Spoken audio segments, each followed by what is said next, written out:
Now, with FPL expected to be launching in the next couple of days, I thought I'd take a look at my initial draft and see what improvements I could make.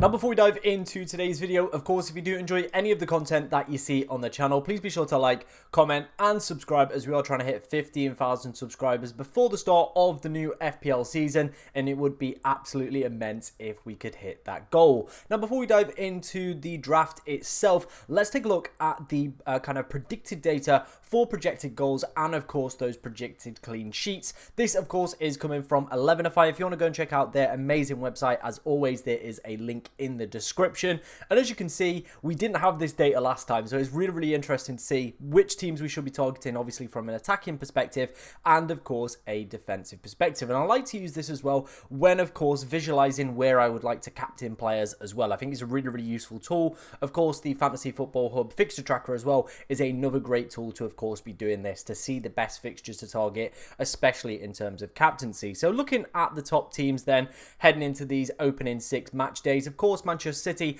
topping the way with some pretty delightful fixtures. Match day 2 and match day 6, they're kind of standout fixtures there, so definitely Erling Haaland looking like a great captaincy option across both of those. Of course, we've got Liverpool as well. They're always going to be up there, especially with the attacking talent that they do have on kind of display. So Mohamed Salah definitely looking like a viable option. Chelsea, we've seen, have really good fixtures. They are one of the top teams to be targeting with your, of course, match day 1 drafts. Of course, Cole Palmer might be potentially worth a shout after his impressive Club World Cup final performance as well. We've got João Pedro, Liam Delap, plenty of really good attacking options to, of course, be taking a look at there. Spurs, I think Solanke's, I've seen him in quite a few drafts as well. Good fixture in match day 1 for their projected goals. Kind of the standout fixture, if you like. The match day 2 one, not as appealing, but that match day 1 could definitely be worth a gamble. Arsenal, despite some tricky fixtures over their opening 6 game weeks, still have some decent numbers. And of course, Leeds in match day 2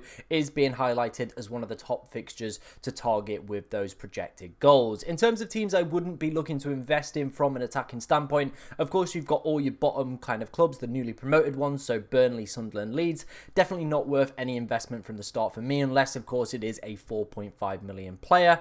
Same with Everton, Wolves, and probably Forest. The fixtures are good, but I think Chris Wood's probably lost some of his appeal with, of course, a new striker joining the side with Jesus, joining from Botafogo. And then, of course, there are rumours that Forest are looking at Visser as well. The impact of potentially losing Alanga, Morgan Gibbs-White. For me, all these kind of, things towards that are making me not really think that, investing in Forest attack is going to be the right and optimal play at the start of this season. In terms then of the defensive numbers then, let's take a look at some of these over the next few weeks. We're seeing the kind of, similar teams towards the top. Obviously, Arsenal, off the back of their very impressive, kind of past few seasons, defensive numbers-wise, are going to be, of course, fancy to do exceptionally well. So even, despite some more difficult fixtures, it definitely could be worth considering a premium Arsenal defender.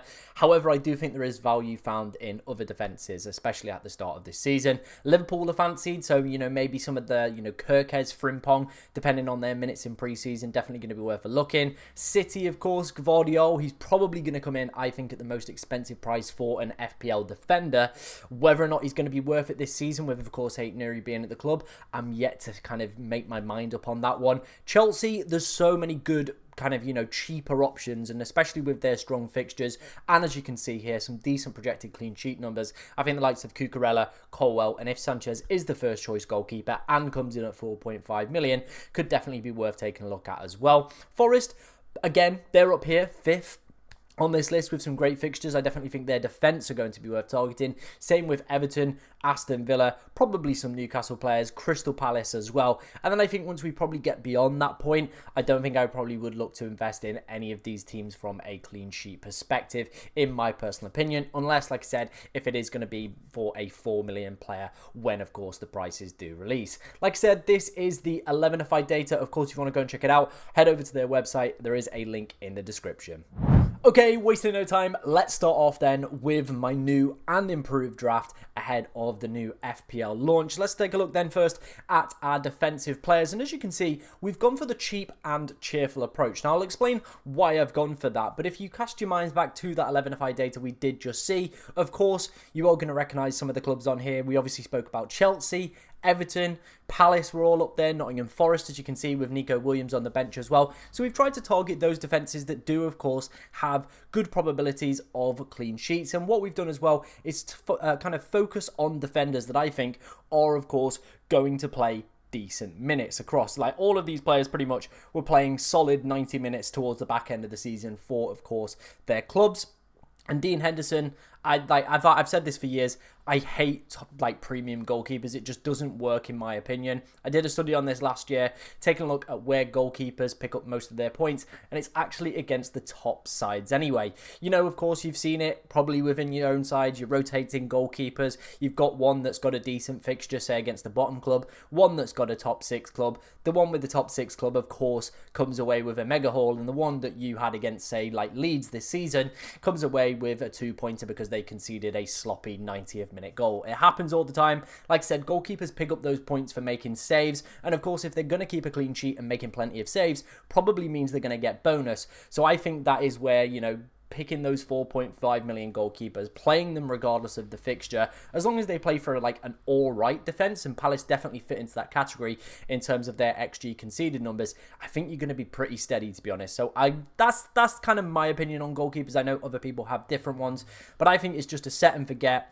Of course, we're going to have some Chelsea attackers within this side, and I know it's not ideal to play your goalkeeper against, you know, 2 of your attackers or whatever, but at the same time, a goalkeeper isn't just for 1 week. Henderson is going to be in this team probably up until I wildcard again, and then even still, I might just keep him for the duration of the season. Like I said, Crystal Palace's defensive numbers across the past 2 seasons have been really, really solid, and of course, Henderson is just one of those players that I think is going to play decent minutes, and if we can get the backup goalkeeper for 4 million as well, what's not to love about picking him as, of course, an option? Like I said, with the data that we went through earlier, the 11-5 data, we could see the teams that are kind of, you know, fancied for the clean sheets over the opening few weeks within this side here. So Chelsea in 4th, Nottingham Forest, Everton, all within that squad as well. Of course, Crystal Palace in 9th. Like I said, not the easiest opening match day fixture, but of course, as you can see, they've also got some decent clean sheet percentages, and that's what I've tried to do. Target those kind of cheaper defenders that, of course, score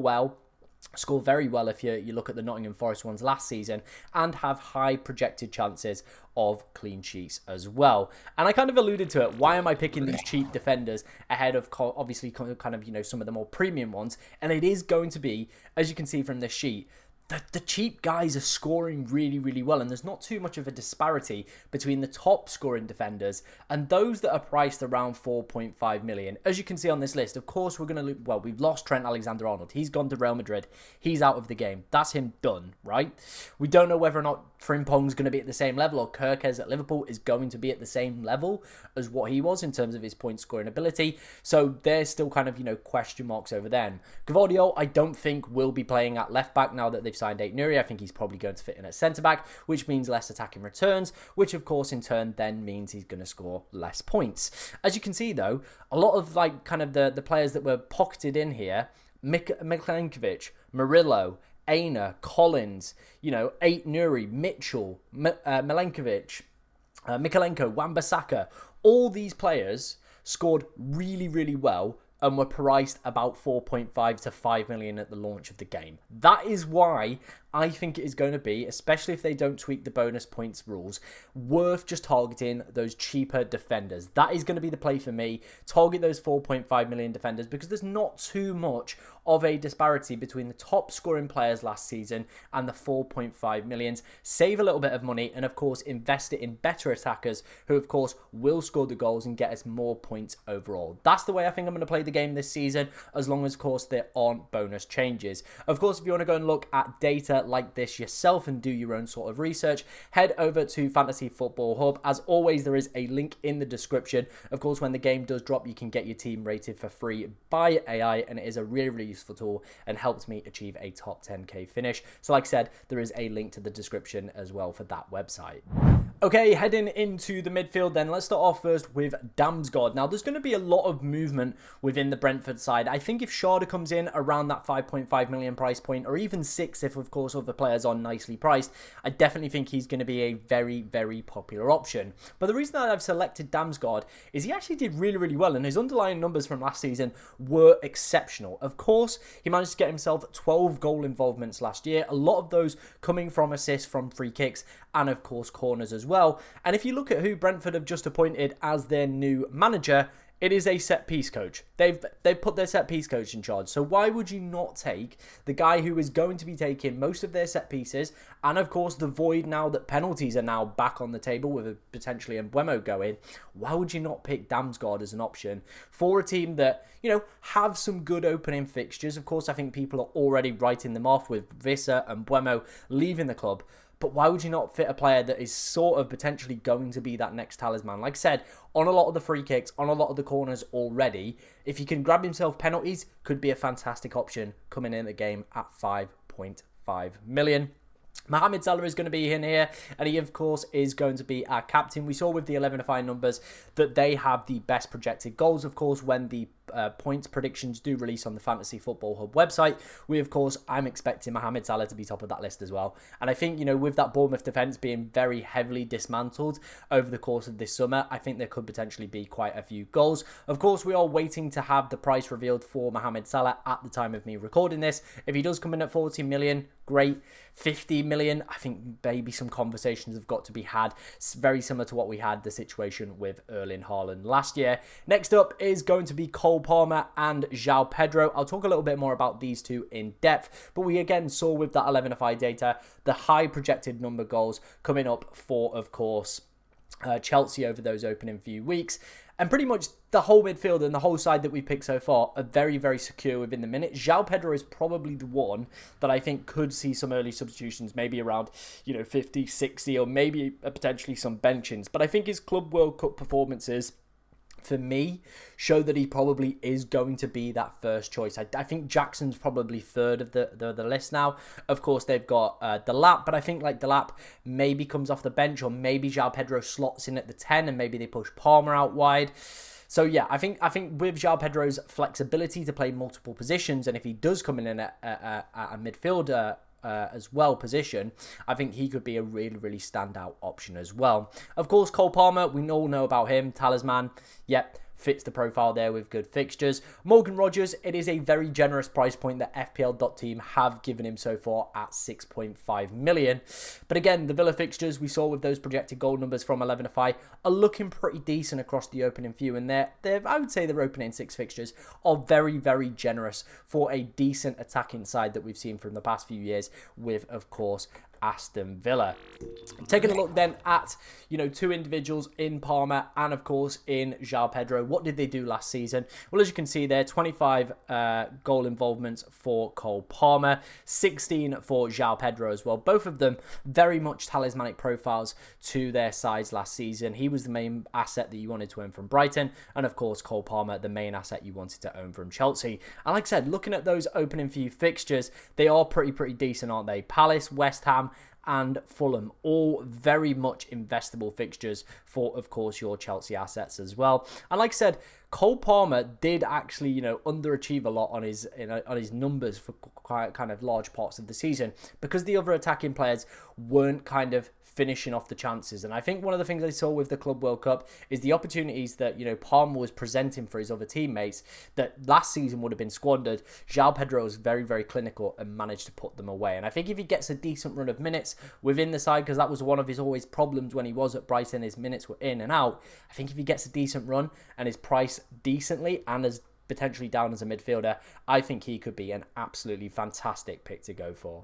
And completing our lineup, it is going to be Erling Haaland and it is going to be Watkins as our 2 forwards as well. Let's quickly run through the bench before we head into those two. Turner, backup goalkeeper. Williams, we obviously saw, has decent numbers as well for Nottingham Forest in terms of those clean sheet percentages. So if he comes in at 4.5 million, he's definitely going to be a worthwhile player. Sirkin picked up quite a few attacking returns in the Championship last year for Sunderland and probably is their most attacking defender, and with some pretty decent fixtures. If you look at the Fantasy Football Hub tracker, it is really, really fancying Sunderland players. So 4 million could be the way to go, especially if they've got, some really, really nice assets. There could be where we find some budget enablers as well. And then finally, Mateo Joseph. I'm not a big fan of the third forward slot, so I think just going for a 4.5 million forward who could see some minutes is probably the best way to go about that. But let's start off then talking about these two up front. And it is, like I said, going to be Watkins and it is going to be Haaland. Both of these guys had pretty decent seasons. Like, the numbers that they put up, 22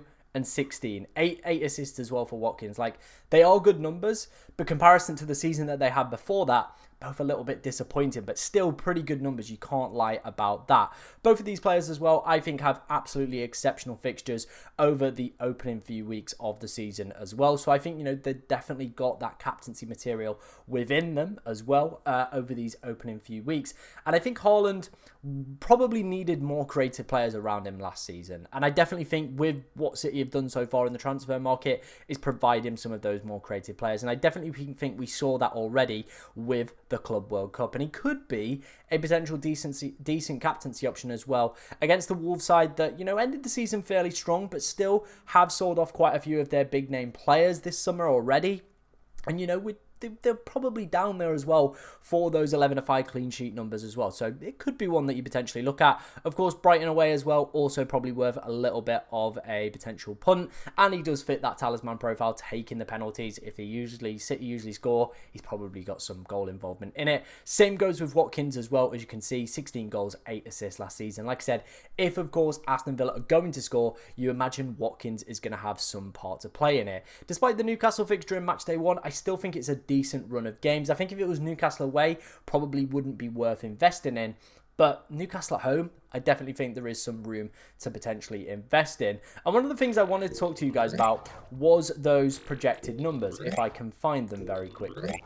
There they are. There are the projected numbers. They were hiding away from me. Here are the projected numbers that I wanted to talk with you guys about for projected goals. And looking at the top 3 teams here, so Chelsea, Liverpool and Manchester City. And one of my main reasons I really, really like this draft is I think we've pretty much covered off all of those sides from the attacking standpoint that could go off big. And I think cover ourselves as well with captaincy potential. As you can see from the side itself, Haaland we've got in there, Palmer we've got in there, Salah we have got in there. We've got all the big captaincy options, in my opinion, covered off for the start of this season. So I'm a big fan of how the team is looking. I really, really like it. I think having the 3 premiums in here looks stupendous. It really, really does. Like I said, we're going to have always at our disposal the best captaincy option. Now, of course, prices are still yet to be confirmed. Hopefully, these ones in FPL.team, though, are very, very reliable and we can get close to building something like this. Because like I said, it's going to be a lot easier to come down off these players if they're not doing well,